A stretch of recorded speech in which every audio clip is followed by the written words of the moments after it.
pursuit of continuous quality education. living up to DepEd's mandate of no student should be left behind. From the home of Sarongbangi, The land of Oragons, this is Santo Domingo National High School, School on Air. School on Air.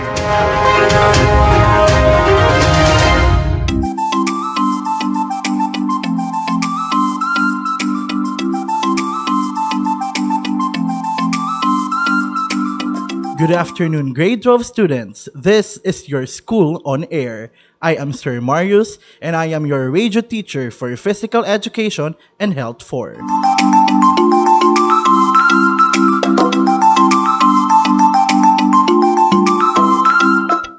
I hope that you are in your most comfortable place right now while listening to our broadcast because in a minute, we will start our lesson.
At this juncture, I want you all to get your Module 7 in PE and Health 4, which tackles about outdoor activities.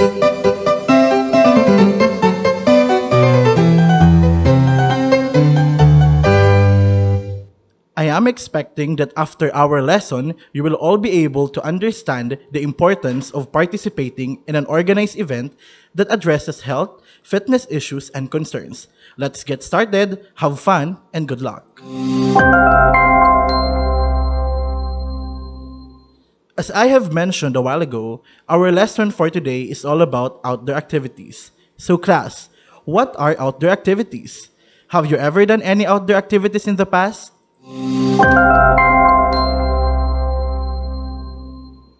I bet you all did.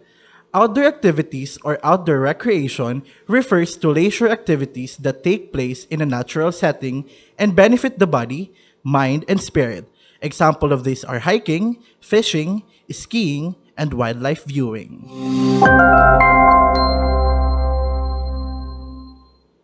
One of the most common outdoor activities is horseback riding. Horseback riding is the art of riding a horse and controlling the animal's movement and speed with maximum effectiveness and minimum efforts. To become a good rider, most people start by obtaining a general knowledge about horses.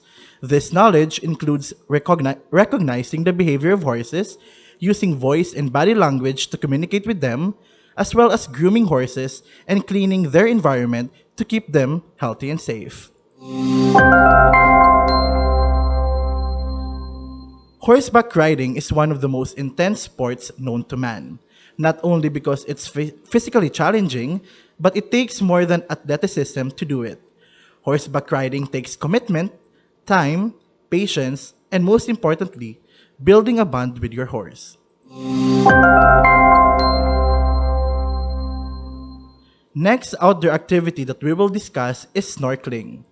It is the practice of swimming through a body of water while equipped with a diving mask, a breathing tube called a snorkel, and usually with flippers or swim fins. In cooler waters, a wetsuit may also be worn. Use of these equipment allow the snorkeler to observe underwater attractions for extended periods with relatively little effort and to breathe while facing down at the surface of the water.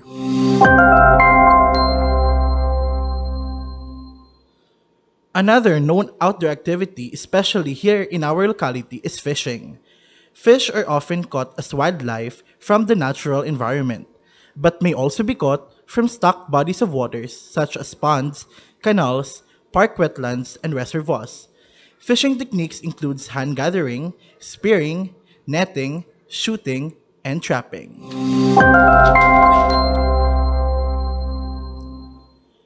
Fishing has been an important part of human culture since hunter-gatherer era and is one of the few food production activities that have persisted from prehistory into the modern age. The last kind of outdoor activity that we will discuss is kayaking. Kayaking is the use of a kayak to move over water. It is distinguished from canoeing by the sitting position of the paddler and the number of blades on the paddle. A kayak is a low to the water canoe-like boat in which the paddler sits facing forward, legs in front, using a double-bladed paddle to pull front to back on one side and then the other in rotation.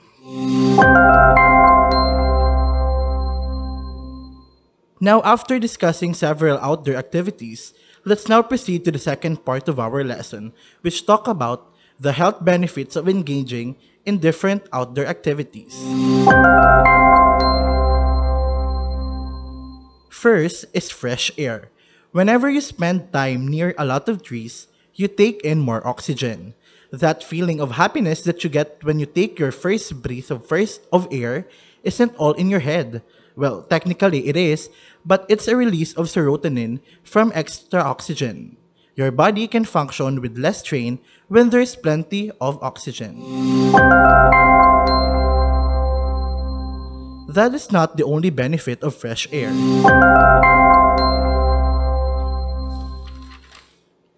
Another benefit of doing outdoor activities is socialization. Performing outdoor activities alone is plenty of fun, but if you bring along a friend or a family member, you'll enjoy a unique experience together that will help you keep a healthy, happy relationship with them. Outdoor activities can also help in improving our moods. Studies show that those who regularly engage in outdoor activities seems to be happier, livelier, and healthier than those who hibernate and isolate themselves from the beauty of nature.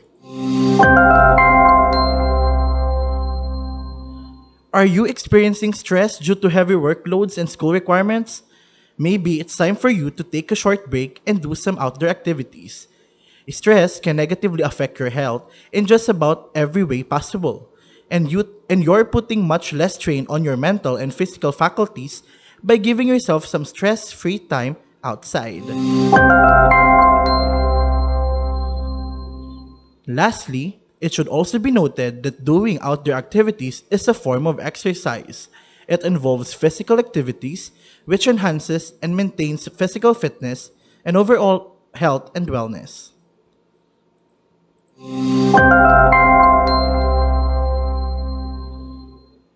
Now that we are done with our lesson, let us check your understanding about our discussion for today.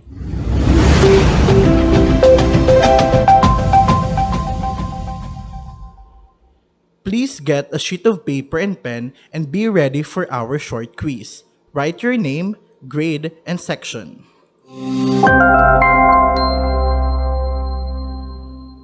Are you ready for our quiz? Please keep your notes first and answer the question honestly.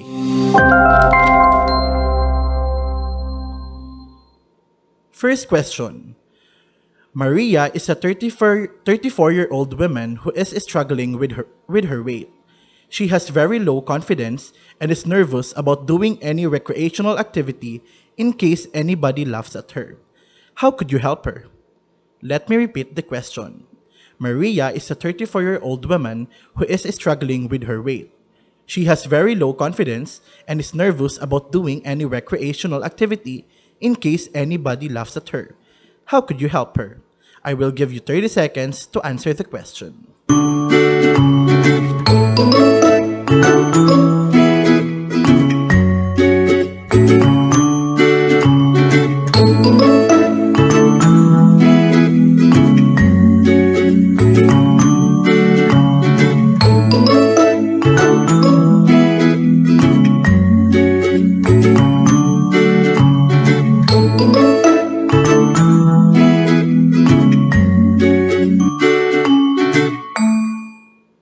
Number 2. Andres is a 12-year-old boy who is shy but extremely good at basketball. He gets extremely stressed when faced with a large crowd but really wants to sign for a team. How could you help him? Let me repeat the question. Now, Andres is a 12-year-old boy who is shy but extremely good at basketball. He gets extremely stressed when faced with a large crowds, but really wants to sign for a team. How could you help him? You have 30 seconds to answer the question.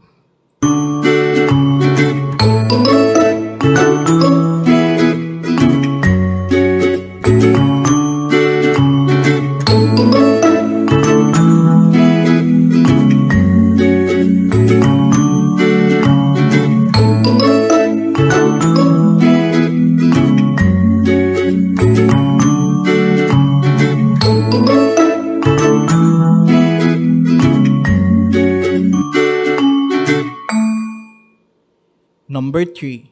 Julia is a 27-year-old office worker. She works from Monday to Saturday and doesn't have any social life. She has piles and piles of work to do. How could you help her socialize again? Let me repeat the question. Julia is a 27-year-old office worker. She works from Monday to Saturday and doesn't have any social life. She has piles and piles of work to do. How could you help her socialize again? I will give you 30 seconds to answer the question.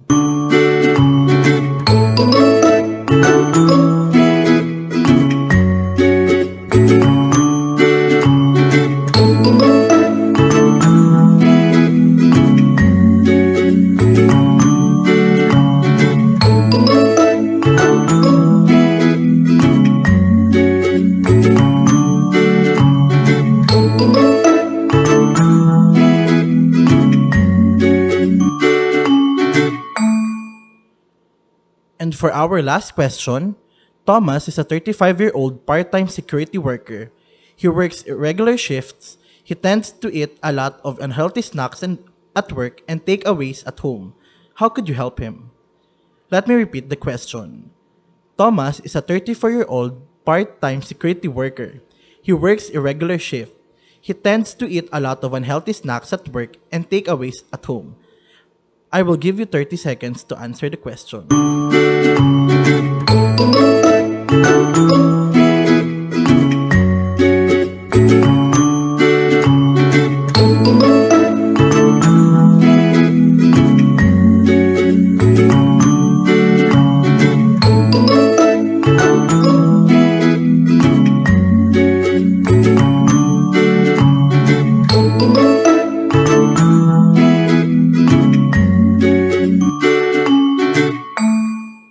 Time's up. For now, keep your paper with you and personally submit it to me next week, together with the assignment that I will give shortly.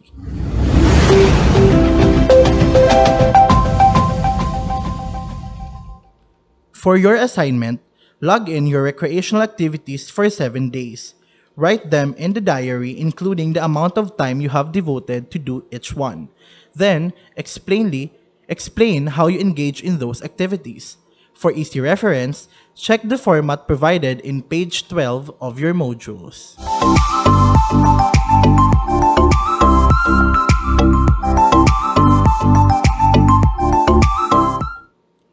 We are now done with our lesson for today.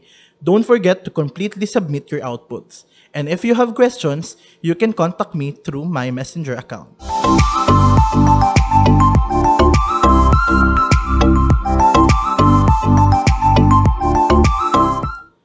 Another day of learning has passed. I hope that you learned something from my discussion today. This is Teacher Marius, leaving you with the saying, education is the passport of future, for tomorrow belongs to those who prepared for it. Until next time, goodbye.